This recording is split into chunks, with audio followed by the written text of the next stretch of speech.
May 8, 1945. Camp Como, Mississippi. The sun hung low over the cotton fields, casting long shadows across the compound where German prisoners of war stood in formation. The air was thick with humidity, the kind that made uniforms cling to skin and turned every breath into effort. In the distance, a mockingbird called out, its song incongruous against the backdrop of barbed wire and wooden watchtowers. The war in Europe had ended just hours before, and yet here, in the deep south of America, the consequences of that war still lived and breathed behind chain-link fences. Among the prisoners stood Margaret Miller, a 32-year-old auxiliary nurse from Hamburg who had been captured near Aachen in the final months of the fighting. She was not a soldier in the traditional sense. She had never fired a weapon, never stormed a trench, never participated in the grand machinery of conquest that had consumed her nation. But she had worn the uniform of the Wehrmacht, and that was enough. Now she stood with her wrists bound by steel chains, the metal heavy against her bones, a weight that seemed to grow heavier with each passing hour. The chains were not strictly necessary. Where would she run to in rural Mississippi? But regulations were regulations, and someone in command had decided that all prisoners, regardless of gender, would be restrained during transport and processing. The guards at Camp Como were mostly local men, too old or too young for combat, supplemented by a handful of soldiers returned from the front with wounds that disqualified them from further service. Among them was a man the other guards called simply Tex, a 41-year-old ranch hand from Amarillo who had been drafted late in the war and assigned to POW camp duty after a piece of shrapnel had left his right leg shorter than his left. He walked with a slight limp, wore his campaign hat at an angle that suggested casual authority, and spoke with the slow, deliberate drawl of a man who had spent more of his life with horses than with people. Tex had seen the German prisoners arrive in waves throughout 1944 and into 1945, young men mostly, some defiant, some broken, all of them far from home. But he had never seen a woman prisoner before. The sight of Margaret Miller standing in chains among the male POWs struck him as fundamentally wrong, though he could not immediately articulate why. Perhaps it was the way she held herself, spine straight despite exhaustion, eyes forward despite humiliation. Perhaps it was something deeper, something that connected to his own understanding of how women should be treated. A code learned not from military manuals, but from his mother, his sisters, from the unspoken rules of ranch life where a woman's strength was respected precisely because it was different from a man's. He watched as the prisoners were processed, their names recorded, their personal effects catalogued and confiscated. When Margaret's turn came, she stepped forward. With the chains rattling at her wrists, the sound sharp and metallic in the humid air. The processing officer, a young lieutenant from Connecticut, barely looked up from his paperwork as he waved her through to the next station. It was routine, it was procedure, it was war. Tex shifted his weight, the movement causing a twinge in his damaged leg. He had been leaning against a post, observing the process with the detached attention of a man performing a familiar duty.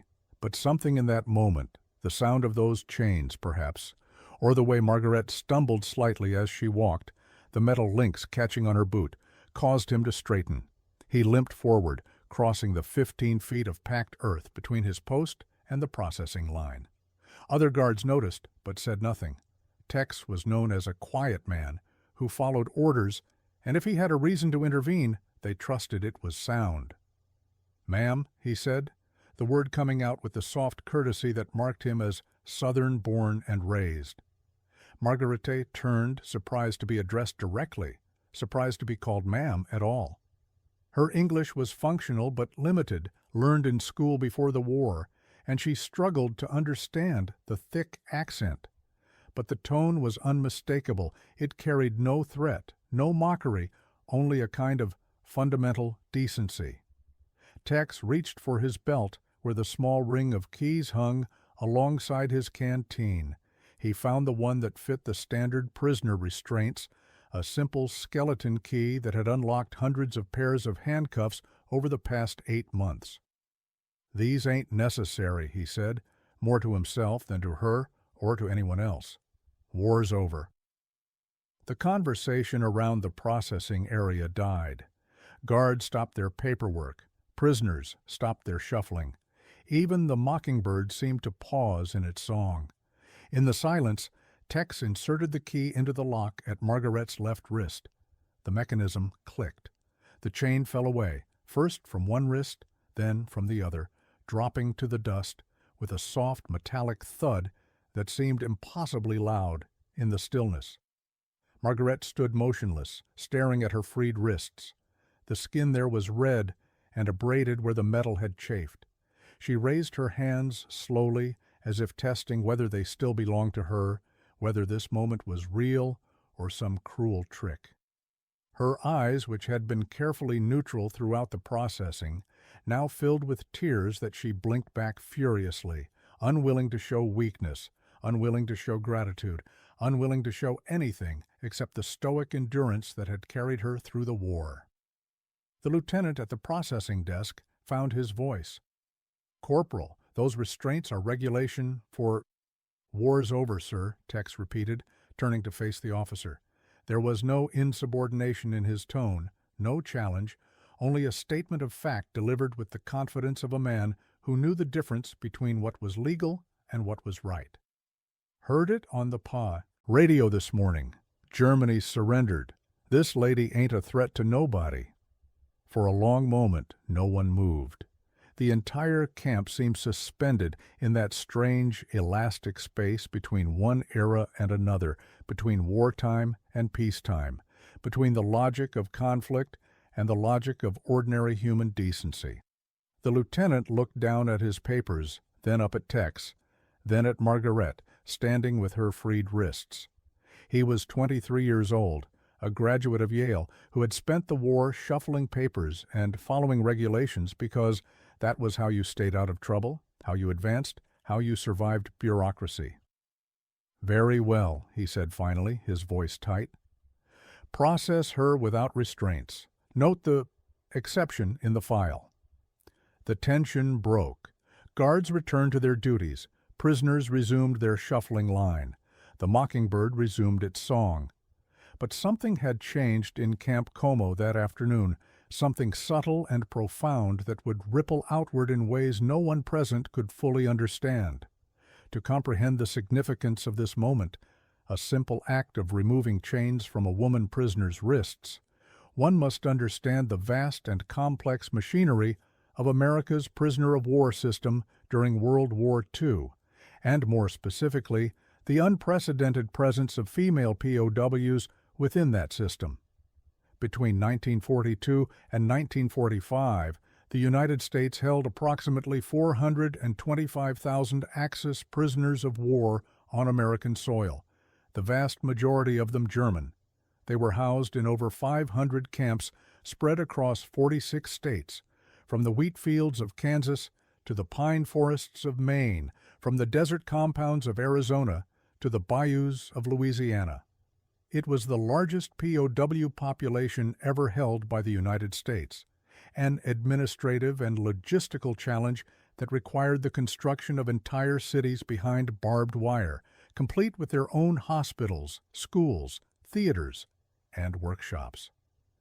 The overwhelming majority of these prisoners were men, soldiers captured in North Africa, Italy, France, and Germany itself. They were the foot soldiers and tank crews, the artillerymen and engineers, the mechanics and medics of the Wehrmacht and Luftwaffe.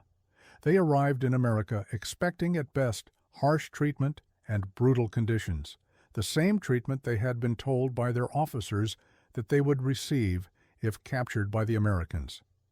Nazi propaganda had painted a picture of America as a corrupt, mongrel nation where prisoners would be worked to death or simply executed out of hand. What they found instead was something that defied every expectation, every piece of propaganda they had internalized during years of indoctrination. They found adequate housing, sufficient food, medical care that often exceeded what they had received in the Wehrmacht, and a level of humane treatment mandated by the Geneva Conventions but enforced with an American interpretation of what those conventions meant. They found, in short, abundance and order in a nation that was supposed to be weak and chaotic. But among these hundreds of thousands of male prisoners was a small, almost invisible population that has been largely overlooked by historians, the female prisoners of war. The exact number remains uncertain. Records from the period are incomplete and often contradictory, but estimates suggest that between 500 and 800 German women were held as POWs in the United States during the war. They were nurses, radio operators, clerks, and auxiliaries who had been attached to military units and were captured in uniform. Under the Geneva Conventions, they were technically entitled to POW status, though the conventions had been written with the implicit assumption that all prisoners would be male. Their presence created immediate complications. The American military had no existing framework for housing female POWs. Initial proposals suggested keeping them in segregated sections of regular POW camps, but this raised concerns about security, propriety, and the potential for incidents.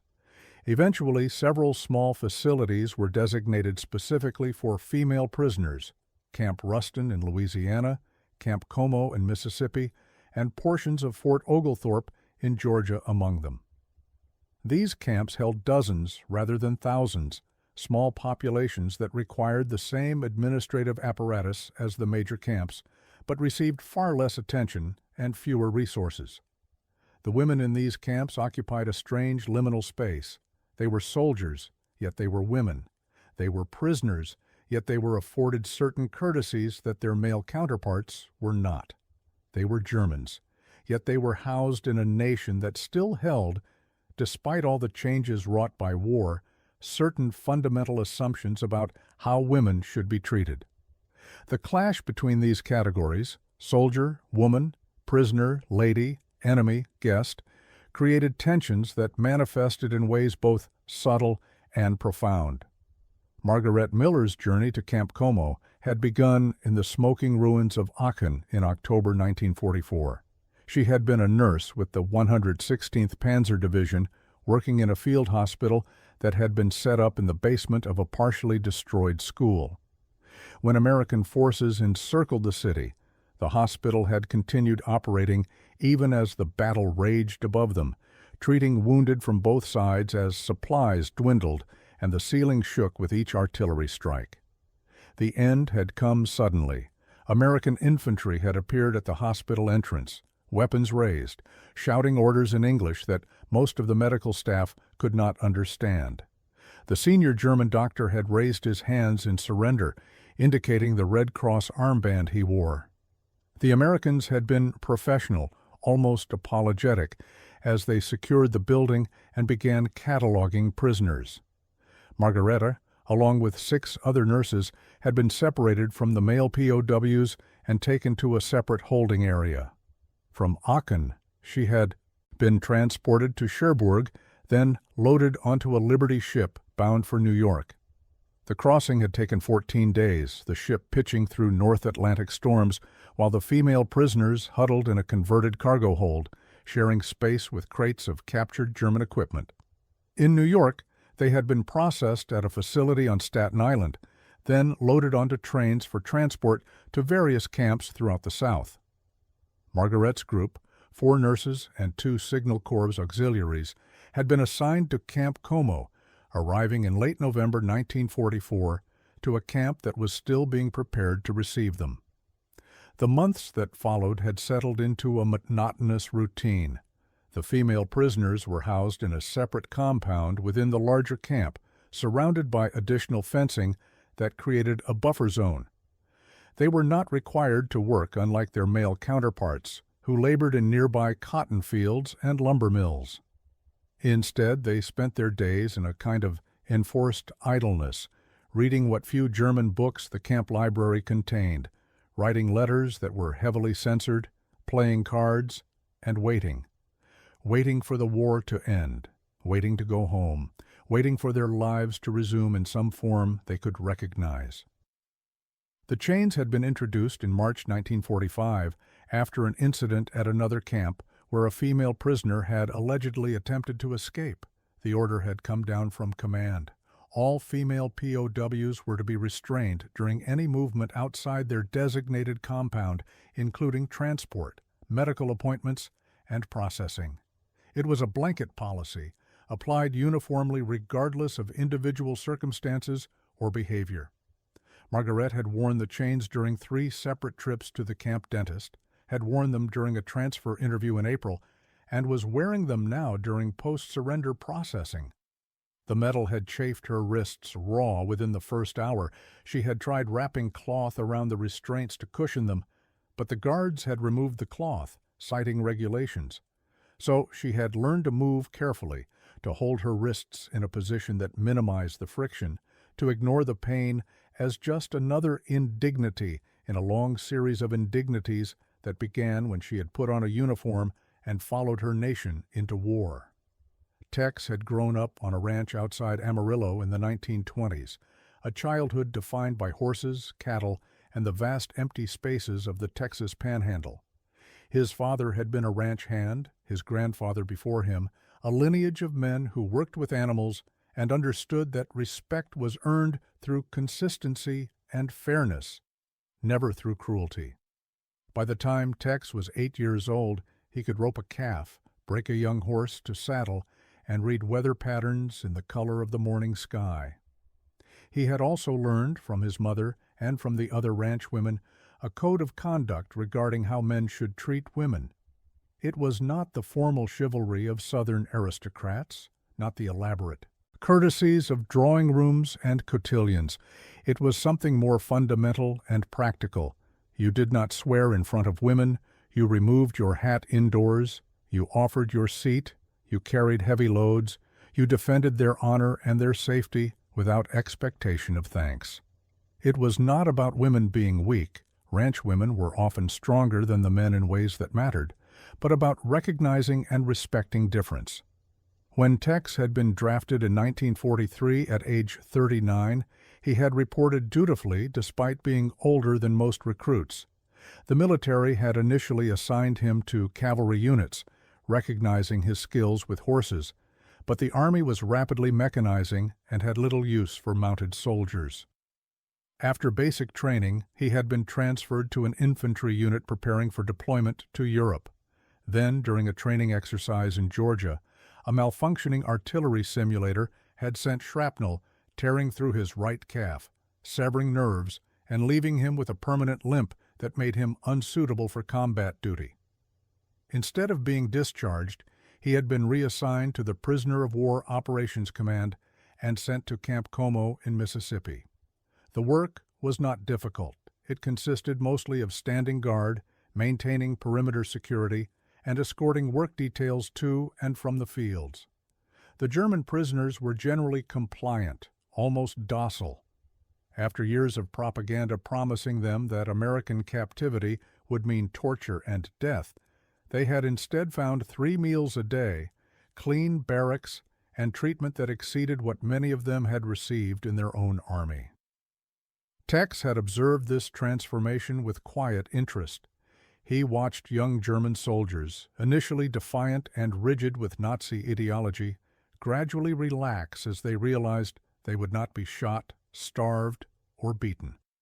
He watched them discover American abundance, the simple fact that the camp kitchen had enough food to provide seconds, that the PX sold chocolate and cigarettes, that medical care was available for any ailment. He watched ideology crack against the stubborn reality of American plenty. But the arrival of the female prisoners in late 1944 had disturbed something in his sense of order. The first time he had seen them, 6 women in ill-fitting Wehrmacht uniforms, exhausted from their journey, being marched through the camp toward their separate compound, he had felt a visceral wrongness that had nothing to do with regulations or military necessity. They were prisoners, yes, they were Germans, yes, but they were also women, and something in his upbringing rebelled against the sight of women being treated as just another category of captured enemy combatant. He had said nothing at the time. He was a corporal, low in the hierarchy, a man whose opinions carried no weight beyond his immediate duties. But he had watched, and he had noticed things that others seemed to overlook. He noticed that the female prisoners' compound received supplies last, that their requests for books or sewing materials were processed slowly, if at all, that the younger male guards treated them with a mixture of awkward courtesy and leering curiosity that made Tex uncomfortable. He noticed that regulations written for male prisoners were applied to the women without consideration for basic differences: the same uniforms despite different needs, the same sanitation facilities hastily modified, the same chains for transport despite the obvious impracticality. Most of all, he noticed the chains. Every time he saw one of the women being escorted somewhere in restraints, it struck him as excessive, unnecessary, cruel, in a way that even the imprisonment itself was not. These were nurses, clerks, radio operators, women who had served in support roles, who had never carried weapons in combat, who posed no realistic threat of escape or violence. The chains seemed designed not for security, but for humiliation, a way of emphasizing their status as defeated enemies. When Germany surrendered on May 8, 1945, Tex had been on morning guard duty, listening to the announcement on a small radio in the guard shack. The news had arrived with a crackle of static, President Truman's voice announcing the unconditional surrender, declaring victory in Europe, calling for continued effort against Japan. Around the camp, guards had cheered, shaken hands, talked about going home. But Tex had thought about the prisoners, about what this news would mean to them. He had thought about the women in particular, about Margaret Mueller and the others who now faced an uncertain future. Where would they go? Germany was in ruins, divided among the victors, a landscape of rubble and starvation. When would they be repatriated? What would they return to? And he had thought about those chains, about the absurdity of restraining defeated enemies now that the war itself was over. What purpose did they serve anymore? What threat did these women pose to the United States of America, the most powerful nation on earth, now triumphant over its enemies? When the processing began that afternoon, all prisoners being redocumented with updated information reflecting the changed status of the war, Tex had watched Margaret being led to the processing station in chains and had felt something crystallize in his mind. It was wrong. It had always been wrong, but now, with the war over, it was indefensibly wrong. And if no one else was going to act on that simple truth, then he would. The moment when the chains hit the ground reverberated through Camp Como in ways that were immediate and obvious, but also in ways that would take days and weeks to fully manifest. Other guards, witnessing what Tex had done, began to question their own enforcement of regulations that suddenly seemed arbitrary. If chains were unnecessary for Margaret Mueller, were they necessary for the other female prisoners? If female prisoners didn't require chains, did male prisoners? If this regulation could be set aside, what about others? The questions spread through the guard ranks in whispered conversations during shift changes, in the mess hall, during the long hours of perimeter patrol. The camp commander, Colonel Henderson, a career officer from Virginia who had spent most of the war behind a desk, found himself fielding inquiries from lieutenants and sergeants about what exact policies were now in effect regarding prisoner restraints. He responded with a carefully worded memo that essentially upheld existing regulations while creating enough ambiguity to allow individual guards discretion in their enforcement. It was bureaucracy's way of accommodating change without officially endorsing it. Among the prisoners themselves, word of the incident spread even faster. The German POWs, segregated by gender but not isolated from news and gossip, learned about the cowboy guard who had removed the chains from one of the women. The story took on mythic qualities in the retelling. Some versions had Tex confronting the camp commander directly, others had him breaking multiple prisoners free, still others added details about him being punished or reprimanded. The truth, as always, was simpler and more modest than the legend, but the legend served its own purpose. For the German prisoners, particularly those who had been most thoroughly indoctrinated in Nazi ideology, the incident created cognitive dissonance that was difficult to resolve. They had been taught that Americans were soft, weak, corrupted by democracy and racial mixing, incapable of the strength and discipline that characterized the Aryan warrior. Yet here was evidence of something that didn't fit that narrative. An American soldier exercising individual moral judgment, making a decision based on personal ethics rather than orders, showing mercy not because he was weak, but precisely because he was strong enough to do so. The chains incident connected to a larger pattern that German POWs had been experiencing since their arrival in America, a systematic demolition of their preconceived notions about what American captivity would entail. They had expected starvation. They received 3 meals a day that exceeded in quality and quantity what many had eaten in the Wehrmacht. They had expected forced labor unto death. They received work assignments that were regulated by international law and compensated with scrip that could be used at the camp PX. They had expected brutality. They received medical care, recreational facilities, and treatment that, while not luxurious, was fundamentally humane. This abundance, this systematic decency, posed a profound challenge to Nazi ideology. If America was weak and decadent, how could it produce such plenty? If democracy was inefficient and chaotic, how could it organize such a vast system of camps with such effectiveness? If racial mixing had corrupted American society, why did it seem stronger, more unified, more capable than the supposedly pure Aryan state? The prisoners wrestled with these questions in discussions in the barracks after lights out, in the work gangs laboring in cotton fields, in the camp education programs where American instructors taught them English and civics. Some clung desperately to their ideology, constructing elaborate explanations for why appearances were deceiving, why America's apparent strength was actually weakness in disguise. Others began the painful process of ideological transformation, of admitting that perhaps they had been lied to, that perhaps the cause they had fought for was not what they had believed. Margaret Miller's transformation had begun earlier, during her time in the field hospital at Aachen. She had seen too much, treated too many wounds, held too many dying boys who called for their mothers in their last moments. The ideology had burned away in the face of that suffering, leaving behind only the practical necessity of trying to save lives, regardless of which uniform they wore. When American soldiers had appeared at the hospital entrance, she had felt not fear, but relief. Relief that the decision had been taken from her, that the war was over for her, even if it continued elsewhere, that she would no longer have to participate in the machinery of death.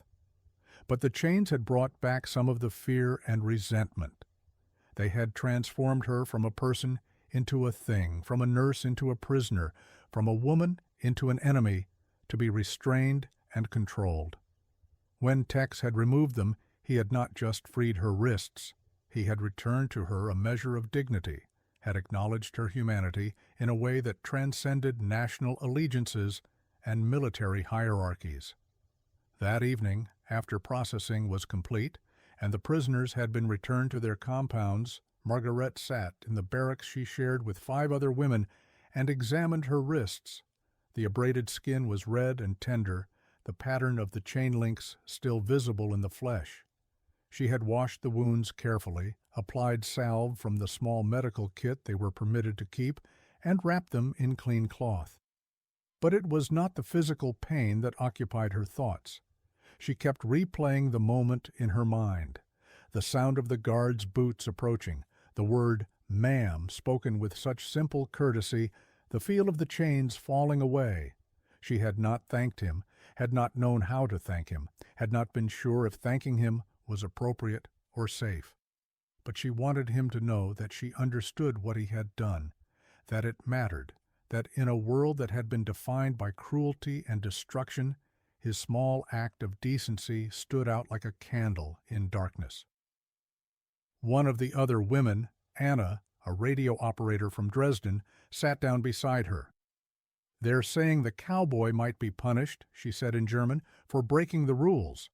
Margaret shook her head. "He didn't break rules. The war is over. The rules changed, but no one had admitted it yet. He just went first."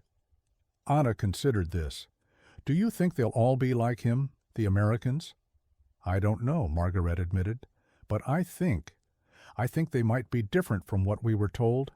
I think maybe everything we were told was lies. It was dangerous to say such things aloud, even now, even here." Among the female prisoners were still some who maintained faith in the Reich, who spoke of inevitable German victory through secret weapons or betrayal or divine intervention. But the number of believers was dwindling, eroded by time and distance, and the simple reality of American abundance. The symbolic power of chains in the American imagination cannot be understated. The United States had been born partly from a revolt against what the founders considered the chains of tyranny. The rhetoric of the Revolution had been filled with images of bondage and freedom, of throwing off shackles and asserting liberty. Yet the young nation had also been one of history's great practitioners of literal human bondage, with millions of African Americans held in chains for centuries. By 1945, the contradiction between American ideals of freedom and American history of slavery was becoming increasingly impossible to ignore. The war itself had accelerated this reckoning. African American soldiers had fought in segregated units for a nation that did not grant them full citizenship. They had liberated concentration camps in Europe while knowing that their own families faced discrimination and violence at home. The hypocrisy was stark, and returning soldiers brought with them a determination to challenge the system that oppressed them. In this context, the image of an American soldier removing chains from a prisoner, even a German prisoner, even an enemy, carried layers of meaning. It suggested that American ideals, however imperfectly realized, still had power. It suggested that individual Americans could act on those ideals even when institutions failed to do so. It suggested that the war had been fought not just for national survival, but for something larger, for principles that transcended nationality and even transcended race, though that last suggestion remained more aspiration than reality. Tex himself was not thinking in these grand historical terms when he removed Margaret's chains. He was thinking about his mother, about how she would have reacted if she had seen a woman in chains. He was thinking about basic decency, about the difference between security and cruelty, about the kind of man he wanted to be. But his action participated in larger currents, larger meanings, whether he intended it or not. Other prisoners in Camp Como had noticed the symbolism, too. Among them was Friedrich Weber, a former school teacher from Munich who had been drafted at age 40 and captured in the Ardennes. Friedrich had spent his imprisonment reading everything he could find about American history and philosophy, trying to understand the nation that had defeated Germany. He had read the Declaration of Independence, the Constitution, the Federalist Papers. He had read Walt Whitman and Mark Twain. He had read about the Civil War and Reconstruction, about the frontier and immigration, about the great American experiment in self-government. What had struck Friedrich most forcefully was the gap between American ideals and American practice, but also the fact that Americans themselves seemed acutely aware of this gap and struggled constantly to close it. Unlike Nazi ideology, which claimed perfection and rejected criticism as treason, American democracy seemed to thrive on self-criticism, on the constant tension between what the nation claimed to be and what it actually was. The incident with the chains fit into this pattern. The regulation requiring chains was bureaucratic, impersonal, concerned with order and procedure. The removal of the chains was individual, personal, concerned with justice and decency. Both were American in their way, but one pointed toward the future while the other clung to the past. Friedrich discussed this in the camp education classes that had been established to prepare prisoners for eventual repatriation. These classes were controversial. Some guards saw them as coddling the enemy, while some prisoners saw them as propaganda. But they provided a forum for discussion and debate that was unlike anything Friedrich had experienced in Germany, where disagreement with official ideology was dangerous. The American system is inefficient, Friedrich said during one class session. There are contradictions, conflicts, things that don't make sense if you're used to order and hierarchy. The American instructor, a young lieutenant from Boston named Harrigan, nodded. That's true. Democracy is messy. But perhaps that messiness is also its strength, Friedrich continued. When the guard removed the chains from the woman prisoner, he was not following orders. In Germany, that would be unthinkable. Orders are orders. But here, there seems to be room for individual judgment, for conscience. Lieutenant Harrigan considered this carefully. We believe that just following orders isn't enough, that individuals have a responsibility to make moral choices, even within hierarchical systems. It's not always clear, and sometimes people make the wrong choices, but we try to preserve that space for individual conscience. This conversation, multiplied across hundreds of similar discussions in POW camps throughout America, represented a quiet ideological transformation that would have profound consequences for post-war Germany.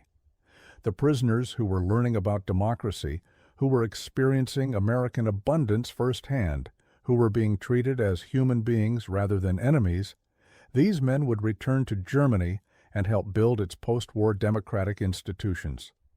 The education they received in American POW camps would influence the shape of the German Federal Republic in ways both direct and subtle.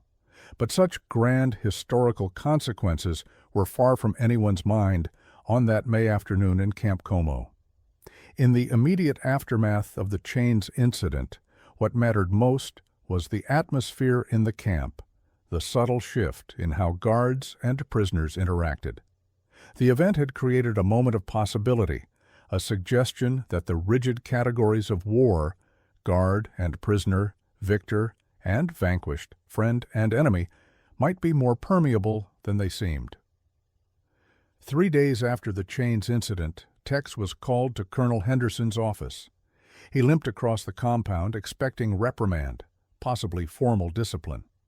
He had discussed the situation with other guards who had been divided in their opinions. Some supported what he had done, others thought he had overstepped. All agreed that the colonel would have to respond somehow. Colonel Henderson was sitting behind his desk when Tex entered. The paperwork of camp administration spread before him. He gestured for Tex to sit, and for a long moment said nothing, simply studying the corporal with an expression that was difficult to read. "Corporal," Henderson finally said, "you removed restraints from a prisoner without authorization." "Yes, sir." "Your justification?" "War's over, sir. Didn't seem necessary anymore. That lady's not a threat." Henderson leaned back in his chair. "You're not wrong, but we have regulations for a reason. Chain of command, proper procedures, consistency of treatment across all prisoners." "Yes, sir." Another pause. Then Henderson sighed. "I'm not going to discipline you. The war is over, and you're right that many of our wartime procedures need to be reconsidered now that we're transitioning to peacetime operations. But I need you to understand something." "Sir?" "What you did set a precedent. Other guards are now questioning regulations, making individual judgments about what rules apply and what don't. That can lead to chaos, to inconsistent treatment, to situations that might be dangerous or unfair." Tex nodded slowly. "I understand, sir. Didn't mean to cause problems." "I know you didn't. And honestly, Corporal, I'm not sure you were wrong to do what you did. But running a camp with 400 prisoners requires order, consistency, predictability.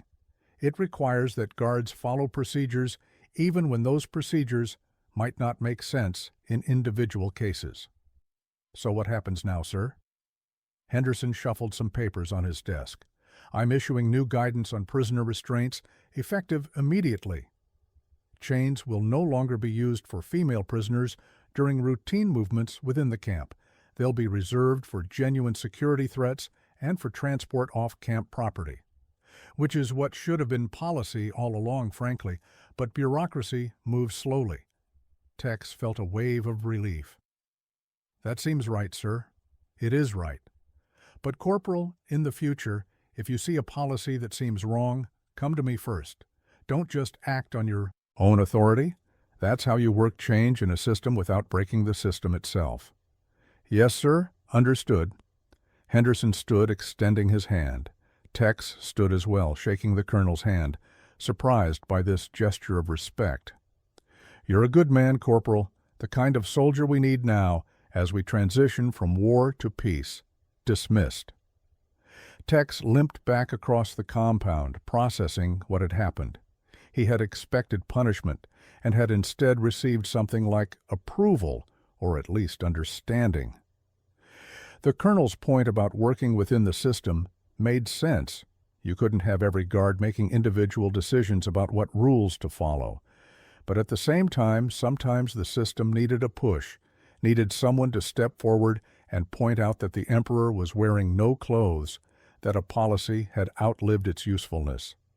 The new guidance on restraints was posted the following day, and within a week, the chains disappeared entirely from routine camp operations.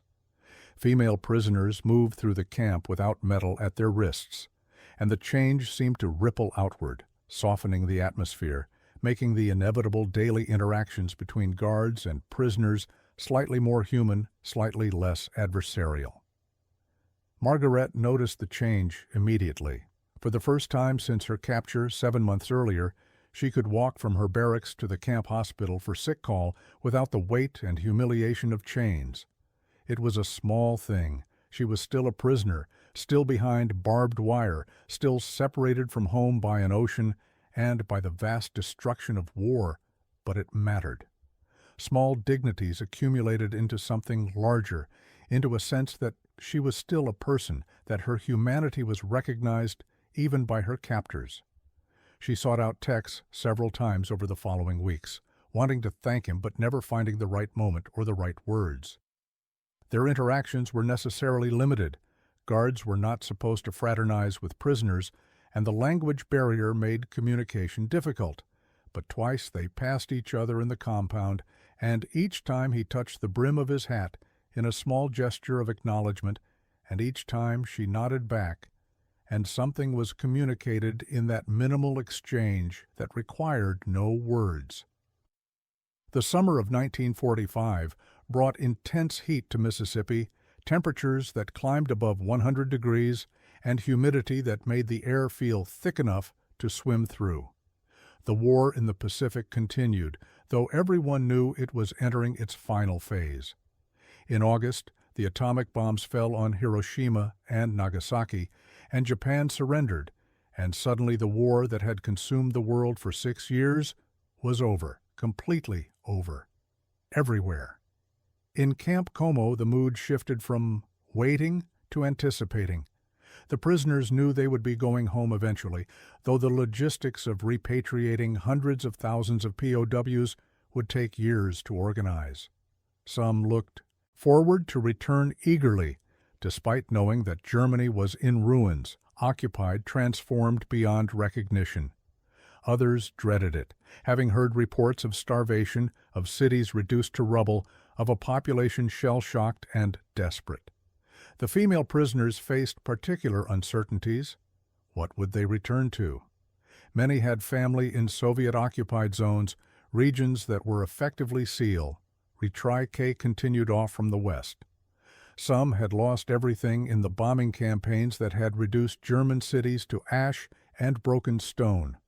All of them faced the prospect of returning as defeated soldiers to a defeated nation, where they would have to navigate a landscape of occupation, denunciation, and survival. Margaret's family had been in Hamburg, and the reports she had managed to glean suggested that the city had been devastated by firebombing in 1943. She had received no letters from home. The postal system between occupied Germany and POW camps in America was erratic at best, and she did not know if her parents, her younger sister, or her brother were alive. The not knowing was perhaps worse than any definite tragedy would have been, a constant low-grade anxiety that colored every moment. It was during this period of waiting and uncertainty that Tex and Margaret had their only substantive conversation. It happened in late August, during a medical inspection that required all prisoners to be examined by camp doctors. Margaret was waiting outside the infirmary, sitting on a bench in the shade, when Tex limped past on his rounds. He paused, then turned back, removing his campaign hat. "Ma'am," he said, the word carrying the same courteous tone it had carried in May. "How are you getting along?" Margaret looked up, surprised. "I am good, thank you." Her English had improved over the months, supplemented by classes that some of the guards taught in the evenings.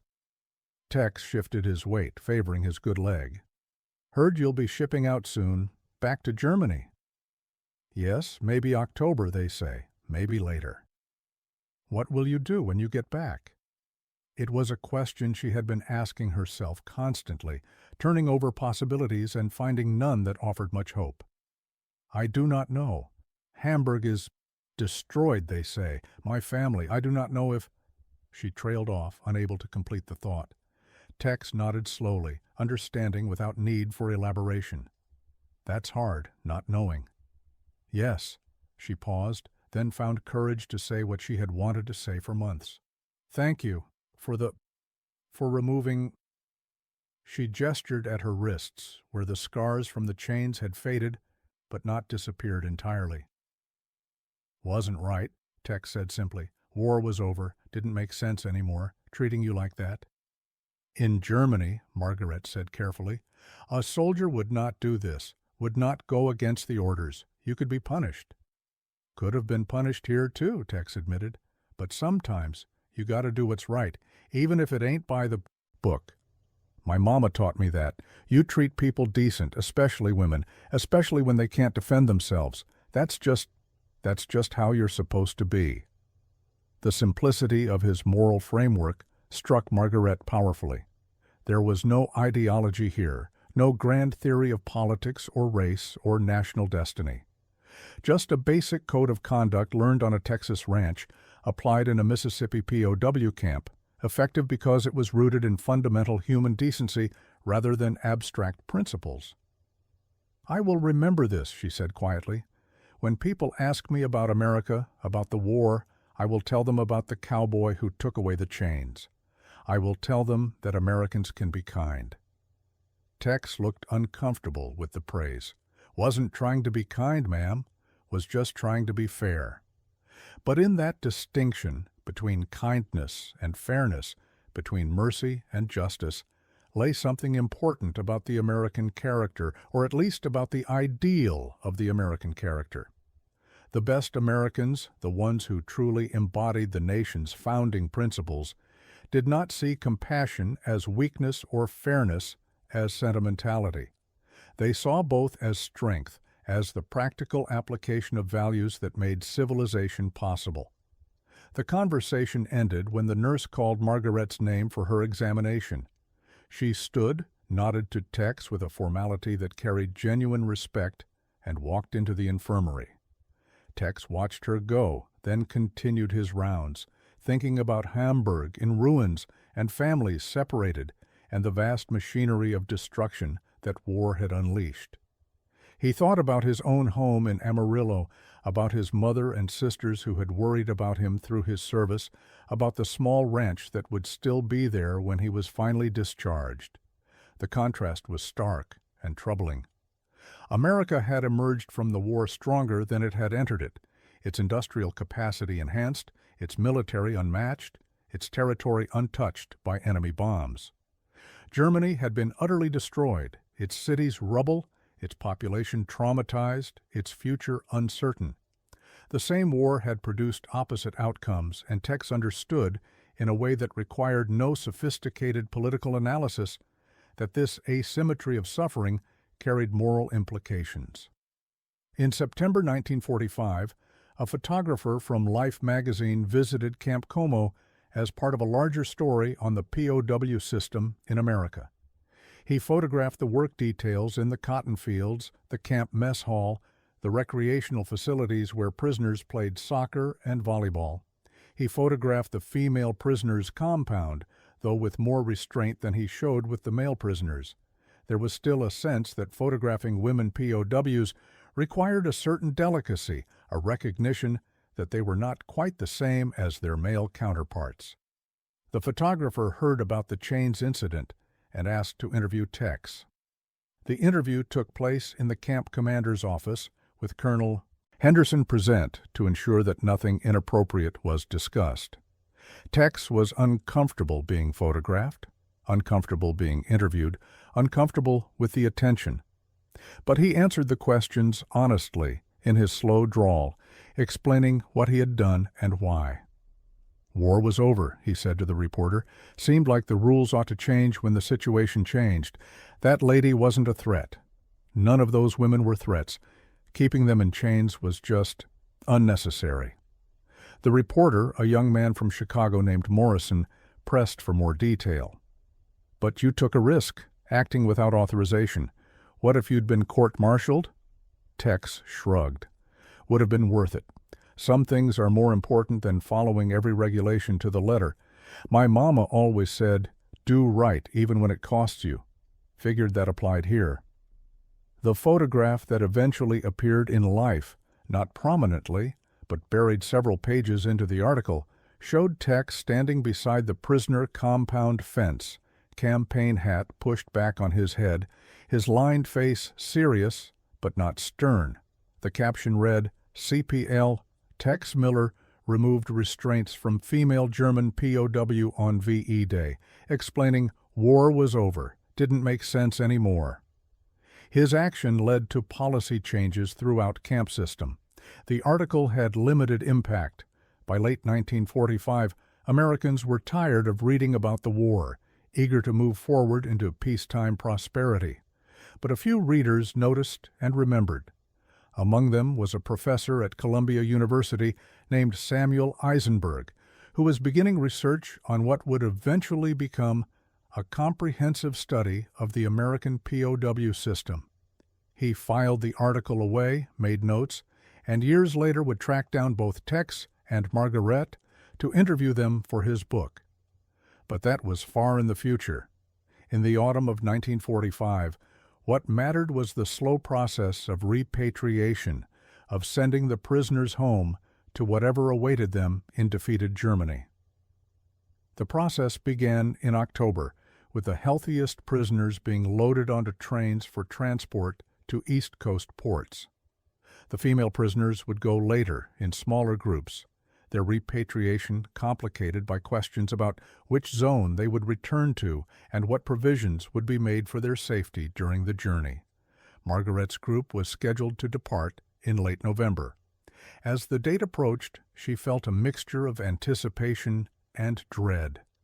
She wanted desperately to know what had happened to her family, to return to some version of home, even if that home was transformed beyond recognition. But she also feared what she would find, feared the ruins, the starvation, the occupation, the judgment of a society that would see her as complicit in the Reich's crimes simply because she had worn its uniform. The night before her departure, the female prisoners held a small gathering in their barracks. They shared what little they had managed to save or acquire during their captivity, chocolate from the PX, cigarettes, small tokens, and photographs. They spoke about what they would do when they returned, making plans that were equal parts hope and desperation. One woman planned to search for her husband, who had been captured by the Soviets and sent to a camp somewhere in Siberia. Another planned to enroll in university, if any universities were still functioning. A third simply planned to survive, to find food and shelter and work, to endure. Margaret had no elaborate plans. She would go to Hamburg, or to whatever remained of Hamburg. She would search for her family. She would work as a nurse if there was need for nurses, and there would certainly be need. She would try to live decently in indecent times, to preserve some measure of humanity in the ruins. It was not much of a plan, but it was all she had.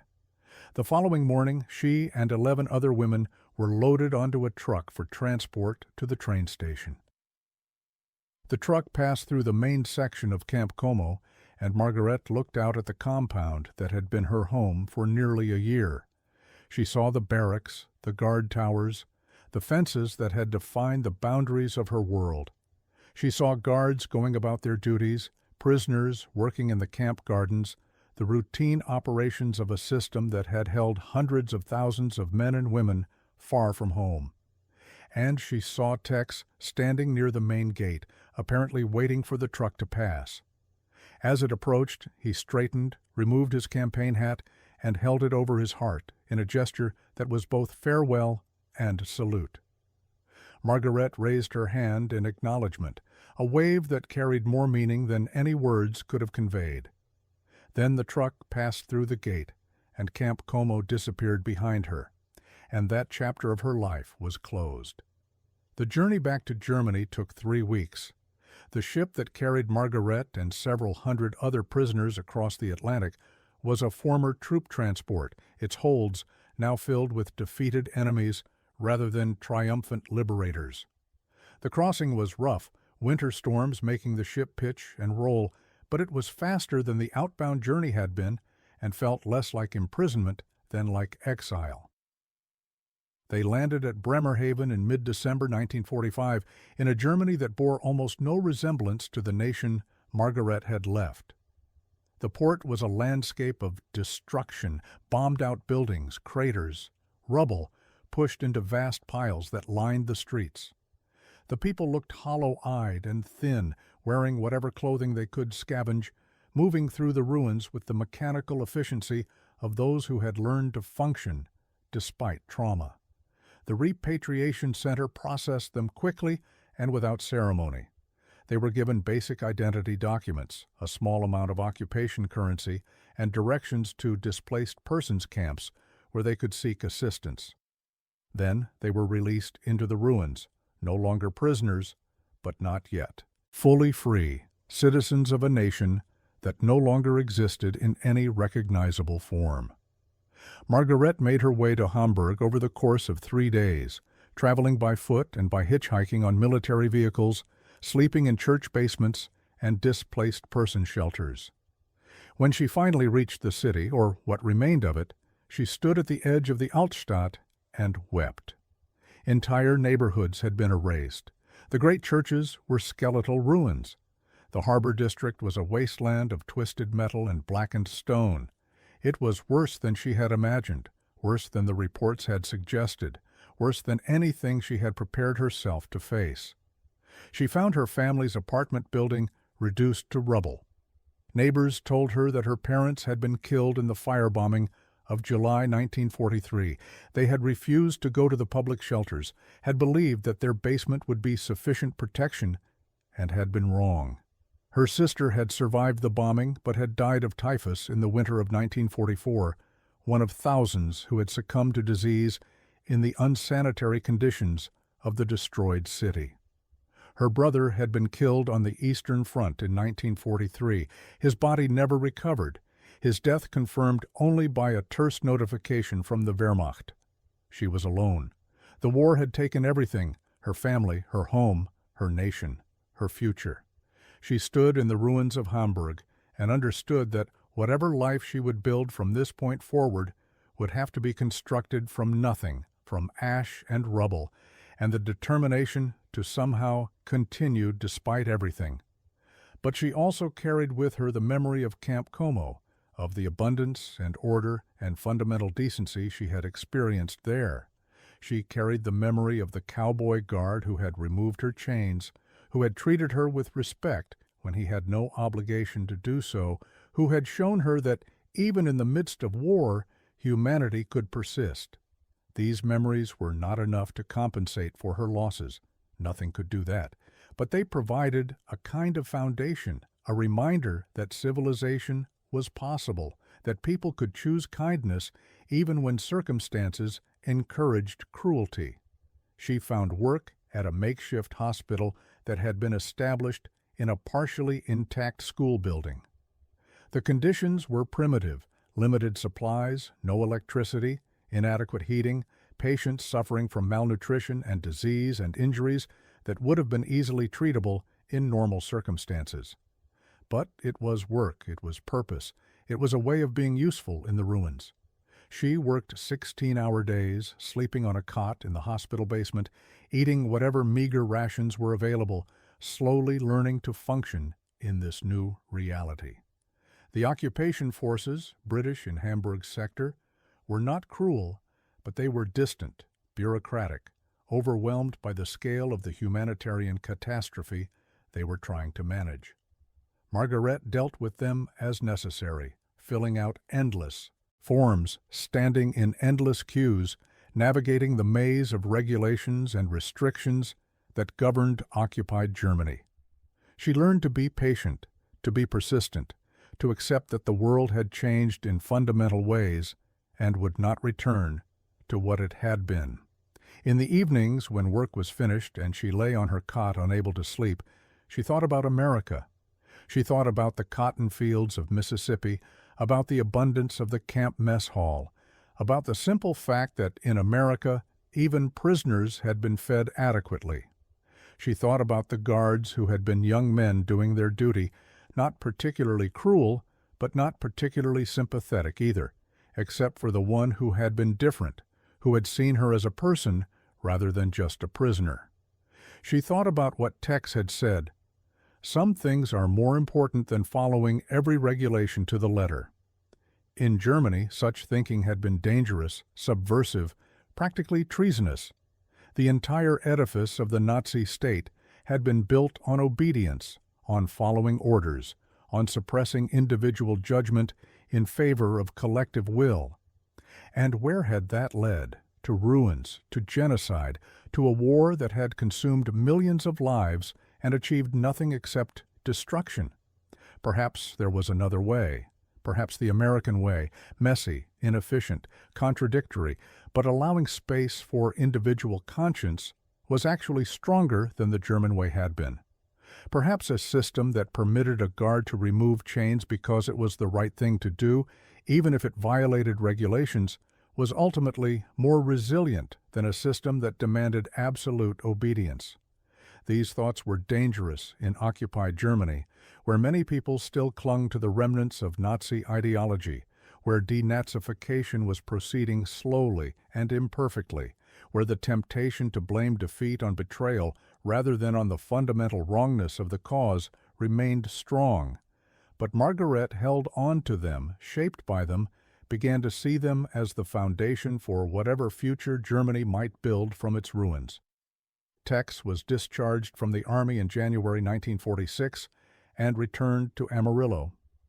The ranch where he had grown up was still there, though his father had died while he was serving, and his mother had grown frail. He took over the operation, settling back into the rhythms of ranch life with the relief of a man who had never been comfortable with military hierarchy or bureaucratic procedure. He rarely spoke about his time at Camp Como. When neighbors asked about his service, he said he had been a guard at a POW camp in Mississippi, had done his duty, had come home. He did not mention the chains, or the woman prisoner, or the brief moment when he had acted according to conscience rather than regulation. It had seemed important at the time, but now, back in Texas with cattle to tend and fences to mend, it faded into the background of memory. But he thought about it sometimes, particularly when he saw news about Germany, about the Marshall Plan, about denazification, about the slow reconstruction of a nation that had been so thoroughly destroyed. He wondered about Margaret Müller, about whether she had survived the return to Hamburg, about what kind of life she was able to build in the ruins. He wondered if she remembered him, if the incident that had seemed so significant in Camp Como had retained any importance in the face of everything that came after. In 1952, a letter arrived at the ranch, forwarded through several bureaucratic channels. It was from Professor Eisenberg at Columbia, asking if Tex would be willing to be interviewed for a book about the POW system. Tex almost declined. He had never been comfortable with attention, and the incident with the chains seemed like a small thing, hardly worth documenting. But something about the letter intrigued him, and he agreed. The interview took place on the ranch, with Eisenberg traveling from New York to Texas with a tape recorder and a notebook full of questions. They sat on the porch of the ranch house, looking out over the Panhandle landscape, and talked for hours. Tex described Camp Como, the routine of guard duty, the strange experience of watching enemy soldiers gradually transform from hostile prisoners into something more complicated, not quite friends, but not quite enemies either. When they reached the incident with the chains, Eisenberg pressed for details. What exactly had motivated the decision? Had Tex been aware of the broader implications? Did he understand that his action had influenced policy throughout the camp system? "Wasn't thinking about policy," Tex said. "Was thinking about my mama, about how she'd react if she saw a woman in chains. Was thinking about basic decency. The war was over. Didn't make sense to keep treating that lady like she was dangerous." "But you took a risk," Eisenberg pointed out. "You could have been disciplined, possibly court-martialed." Tex shrugged, the gesture familiar from the life interview 7 years earlier. "Some things are worth taking a risk for. Can't claim to believe in something if you're not willing to stand up for it when it matters." Eisenberg asked if Tex had any regrets, any second thoughts about what he had done. Tex considered the question carefully before answering. "Only regret is that it took me so long," he said finally. "Those women had been wearing chains for months before I did anything about it. I saw it was wrong, but I didn't act right away. Took the end of the war, took seeing that particular woman being processed before I finally stepped up. Wish I'd done it sooner." The honesty of this admission impressed Eisenberg, and he included it in his book when it was published in 1955. The book itself, Democracy Behind Barbed Wire, The American POW Experience in World War II, became a minor academic success, cited in subsequent scholarship on the war and on civil-military relations. The chapter on treatment of prisoners included Tex's story, alongside dozens of other incidents that illustrated the complex reality of the camp system. One reader of that chapter was Margarete Müller, now Margaret Weber, having married a doctor she worked with at the Hamburg hospital. She read it in the library of the university where she had completed nursing school, having returned to education in her 30s, determined to build a professional career in the new Germany. When she reached the passage about the chains, about the cowboy guard from Texas, she wept quietly in the library stacks, remembering that moment, remembering the sound of metal hitting dust, remembering the simple word "ma'am," spoken with such unconscious courtesy. She wrote to Professor Eisenberg, care of Columbia University, explaining that she had been the prisoner in question, asking if it would be possible to contact the guard who had removed her chains. Eisenberg forwarded her letter to Tex, and in 1956, 10 years after their last meeting, Margaret and Tex began a correspondence that would continue intermittently for the next 2 decades. The letters were never frequent, perhaps 3 or 4 a year, and they were never particularly intimate or revealing. They were written in English, which remained Margaret's second language, and they dealt mostly with quotidian matters: the progress of reconstruction in Hamburg, the operations of the ranch in Texas, the small successes and frustrations of daily life. But beneath the ordinary content was a deeper connection, a shared understanding that they had both been participants in a moment that mattered, that had meant something beyond its immediate circumstances. In one letter, written in 1960, Margarete tried to explain what that moment had represented for her. "When you removed the chains, You gave me back something I had lost. Not just my freedom, I was still a prisoner after all, but my dignity, my sense that I was a person, not just a thing to be controlled and managed. In that moment, you showed me that Americans were not what we had been told they were. You showed me that democracy means something real, something that affects how people treat each other, even in difficult circumstances.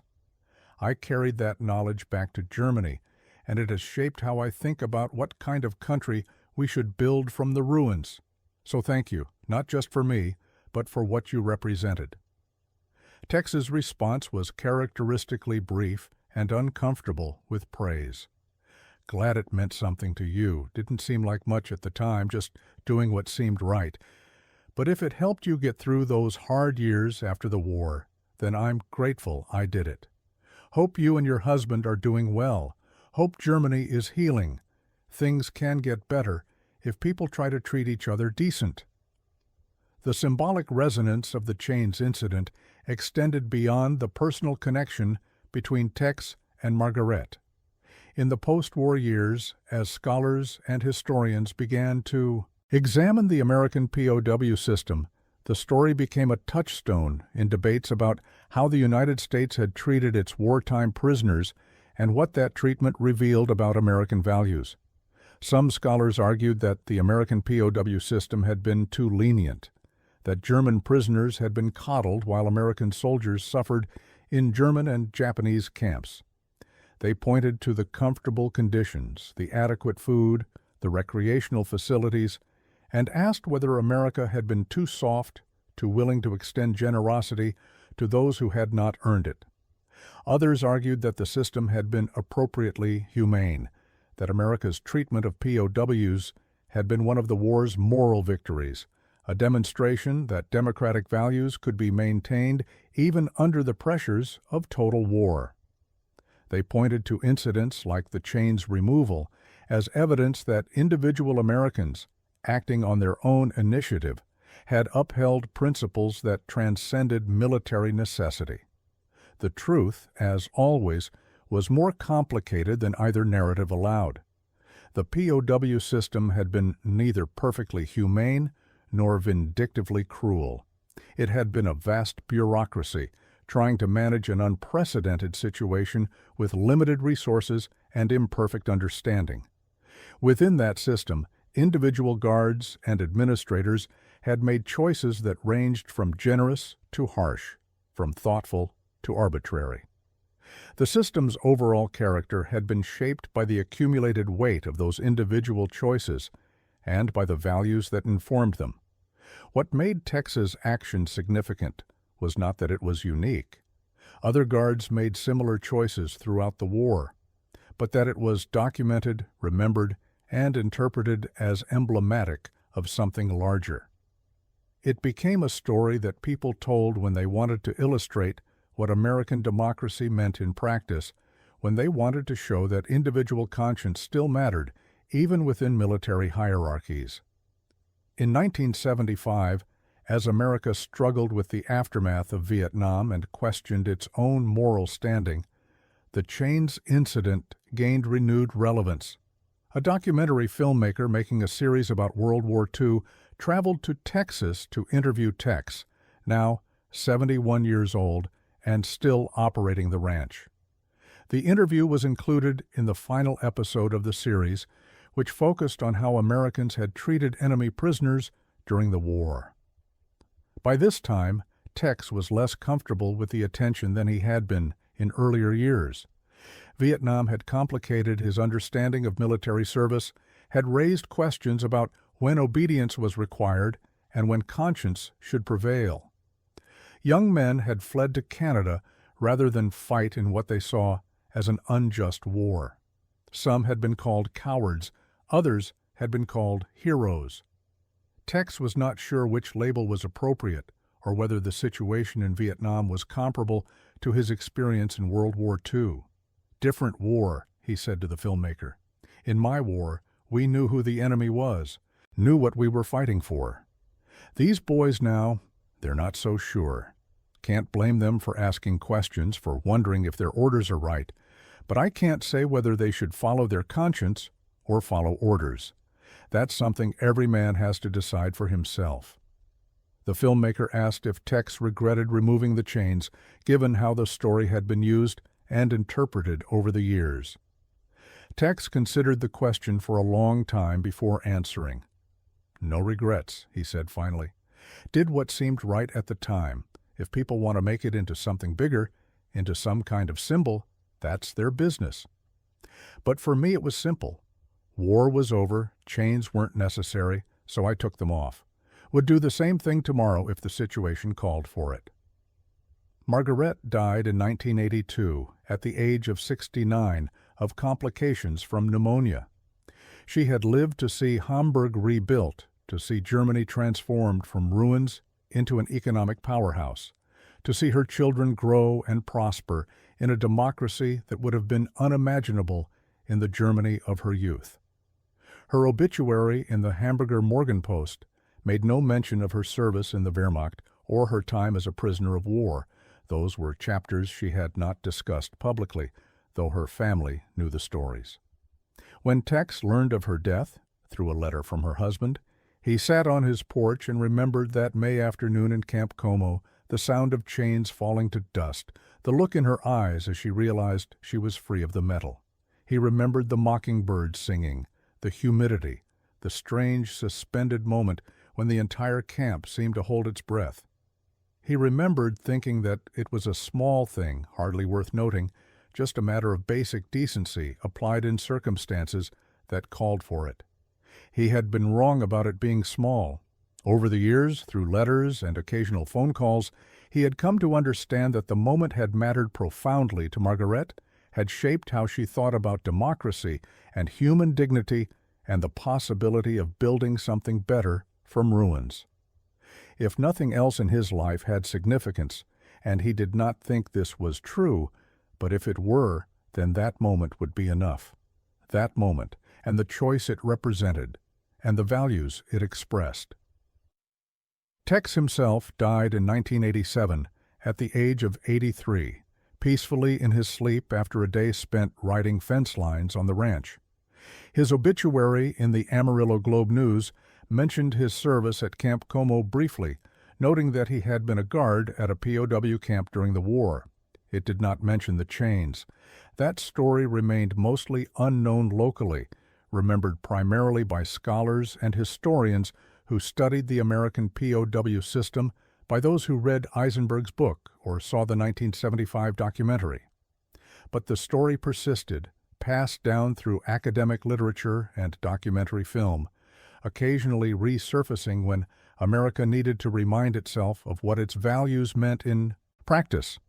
In 2005, when debates about treatment of detainees at Guantanamo Bay and Abu Ghraib dominated headlines, a journalist wrote a piece for The Atlantic comparing those practices to the World War II POW system, using the chains incident as an example of how American soldiers had once upheld humane standards even under difficult circumstances. The article sparked renewed interest in the story. Historians were interviewed, archives were searched, and eventually someone located the original Life magazine photograph of Tex standing by the Camp Como fence. The photograph was reprinted in several newspapers and became, briefly, an internet meme. The cowboy guard who had removed a prisoner's chains, the ordinary American who had acted according to conscience, the symbol of values that seemed increasingly distant from current practice. In the end, what does this moment mean? What truth about freedom, about democracy, about human dignity can be extracted from the simple act of a Texas ranch hand removing chains from a German nurse's wrists in a Mississippi POW camp on a humid May afternoon in 1945? Perhaps it means that democracy is not primarily about institutions or constitutions or formal procedures, though all of these matter.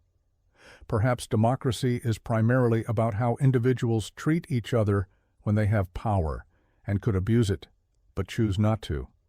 It is about the guard who sees a prisoner in unnecessary chains and decides, without waiting for authorization, that the chains should come off.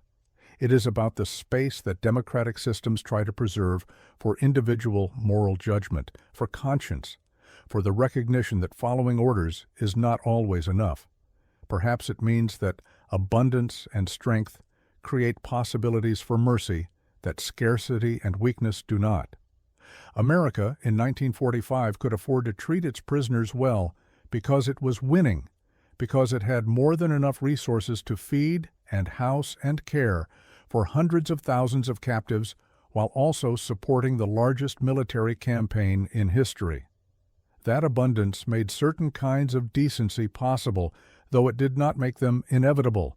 Abundant societies can still be cruel, and America's own history of slavery proved that wealth and brutality could coexist easily. Perhaps it means that symbols matter, that objects carry meanings beyond their practical functions. Chains are not just restraints. They are emblems of bondage, of unfreedom, of the reduction of persons to things. When Tex removed Margaret's chains, he was not just eliminating an unnecessary security measure. He was making a statement about her humanity, about the limits of legitimate authority, about what America stood for in its better moments. Perhaps it means that small actions can have large consequences, that individual choices matter even when they seem insignificant in the moment. Tex did not think he was doing something particularly important when he removed those chains. He was just trying to be decent, trying to live according to values his mother had taught him, trying to treat a woman the way he believed women should be treated. But that choice rippled outward, influenced camp policy, affected other prisoners, shaped how at least one German woman thought about democracy and Reconstruction, became a story that would be told and retold for decades. Perhaps it means that the gap between American ideals and American practice, while real and often tragic, is not fixed or permanent. That gap can be narrowed by individuals who choose to act according to ideals, even when institutions fail to do so. Every time a person in authority chooses mercy over cruelty, fairness over regulation, human dignity over bureaucratic convenience, the gap narrows slightly. Not permanently, not finally. There is no final victory in the struggle to make ideals real, but enough to matter, enough to make the next such choice slightly easier. Or perhaps it simply means that in a world defined by violence and destruction, by total war and mass death, and the systematic dehumanization of enemies, there were still individuals who chose to be decent, who recognized the humanity of those they had power over, who understood that the measure of a civilization is not how it treats its citizens, but how it treats those who have no claims on its protection except their simple existence as human beings. The chains fell to the dust of Camp Como on May 8, 1945, and in their falling, they made a sound that echoed forward through decades, through books and films and articles and conversations, through the letters between a Texas cowboy and a German nurse who had briefly intersected in the strange circumstance of war. They echo still whenever someone asks what democracy means, what freedom requires, what obligations we have to those we have power over. The answer is in that sound, in that metallic thud of chains hitting earth, in the silence that followed as an entire camp held its breath and recognized, however briefly, that something significant had occurred. The answer is in the simple statement, "War's over, didn't make sense anymore." The answer is in the recognition that when circumstances change, rules should change too, and that someone has to be willing to act on that recognition even without authorization, even at personal risk. The answer is in the memory of a woman standing with freed wrists in the Mississippi heat, tears in her eyes that she blinked back furiously, understanding that she had just been shown what democracy looked like in practice. Not perfect, not always consistent, but real enough to matter, human enough to change how she thought about what kind of world was worth building from the ruins of the old. The chains fell. The camp fell silent. And in that silence, briefly, democracy lived.